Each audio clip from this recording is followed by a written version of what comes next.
अनूपपुर जिले के कोतमा थाना अंतर्गत नवविवाहिता ने फांसी में लटककर अपनी जीवन लीला समाप्त कर दी। परिजनों की सूचना पर पहुंची पुलिस ने शव का पंचनामा तैयार कर पोस्टमार्टम हेतु भेजते हुए मामले की जांच पर जुटी हुई है। परिजनों का कहना है कि रात के समय सब खाना खाकर साथ में सोए थे। पता नहीं अचानक महिला ने फांसी क्यों लगा दी। हालांकि पुलिस मामले की जांच पर जुटी हुई है। कोतमा थाना अंतर्गत 30 वर्षीय नवविवाहिता विमलाबाई पति निर्मल कोल निवासी जमुनिया बीते रात फांसी लगाकर अपनी जीवन लीला समाप्त कर ली। परिजनों की सूचना पर पहुंची पुलिस ने शव का पंचनामा तैयार करते हुए पोस्टमार्टम हेतु भेजा। वहीं घटनास्थल पर जाकर पुलिस ने जांच जारी की। मृतका के देवर ने पुलिस को बताया कि करीबन रात 10 बजे परिवार के सभी लोग खाना खाकर सोए हुए थे। मेरा बड़ा भाई मुझसे अलग रहता है, जिसका 2 कमरों का मकान है। मेरी भाभी अंदर के कमरे में सोई हुई थी, भाई अगल बगल वाले कमरे में सोया था। सुबह जब 9 बजे सोकर उठे तो निर्मल की पत्नी नहीं उठी। तब निर्मल का लड़का संदीप कमरे की खिड़की के अंदर जाकर दरवाजा खोला तो देखा कि निर्मल की पत्नी दीवार के राड के सहारे कपड़े से फांसी लगा ली है। उस समय गांव के सरपंच राजेंद्र सिंह और गांव के लोग को इसकी सूचना दी गई। मौके पर इन्होंने आकर देखा। अब इसकी सूचना पुलिस को दी गई।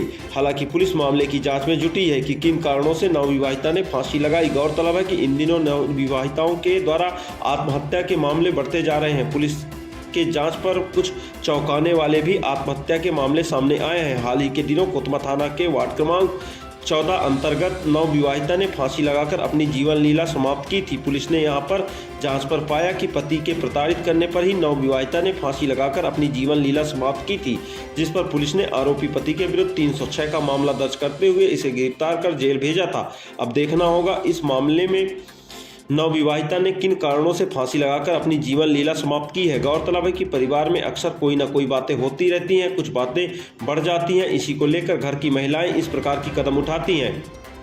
वहीं हाल ही के दिनों बातचीत के दौरान महिला परामर्श केंद्र के अध्यक्ष ने बताया था कि घरेलू विवाद ही झगड़ों के मुख्य कारण होता है। घरेलू विवाद के कारण या तो परिवार अलग अलग हो जाता है या फिर आत्महत्या जैसी कदम उठाते हैं, चाहे पति हो या पत्नी। जब कोई बात बढ़ जाती है तो फिर इस प्रकार की हालात बनते हैं। इनके द्वारा बताया गया था कि घरेलू विवाद को रोकने के लिए छोटी छोटी बातों को दरकिनार करते हुए सामंजस्य बनाकर रहना होता है।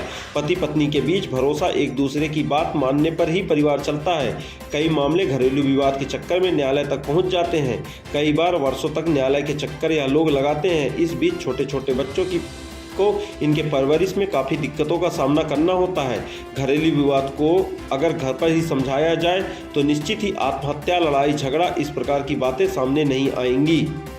कहीं न कहीं घरेलू विवाद का मुख्य कारण परिवार में सामंजस्य न होना बताया जाता है कि सास बहू के बीच ना बनना, पति का शराब पीना, पत्नी के द्वारा मोबाइल में अधिक मायके पर बात करना, यही सब बातें घरेलू विवाद के मुख्य कारण होते हैं। अधिकतर मामले इन्हीं बातों को लेकर सामने आए हैं। अगर इन बातों में सामंजस्य बन गया तो मामला घर पर ही सुलझ जाता है, नहीं तो मामला अगर बढ़ा तो न्यायालय या फिर घर की महिलाएं आत्महत्या जैसे कदम उठा लेते हैं। हालांकि यह गलत है। घर के मुखिया को घर की बातों को घर पर ही सुलझाना चाहिए। बताया जाता है कि अब युवा वर्ग को घर का जिम्मा लेते हुए घर पर छोटी मोटी बातों को वहीं पर सुलझा लेना चाहिए, जिससे इस प्रकार की समस्या उत्पन्न न हो। अक्सर देखा जाता है कि घरेलू विवाद सीधे थाने तक पहुंचता है। इस बीच घर के सभी लोग परेशान होते हैं और परिवार अलग थलग हो जाता है। इसलिए परिवार के सभी सदस्यों को एक राय होकर घर के मसले को साथ में बैठ सुलझाना चाहिए।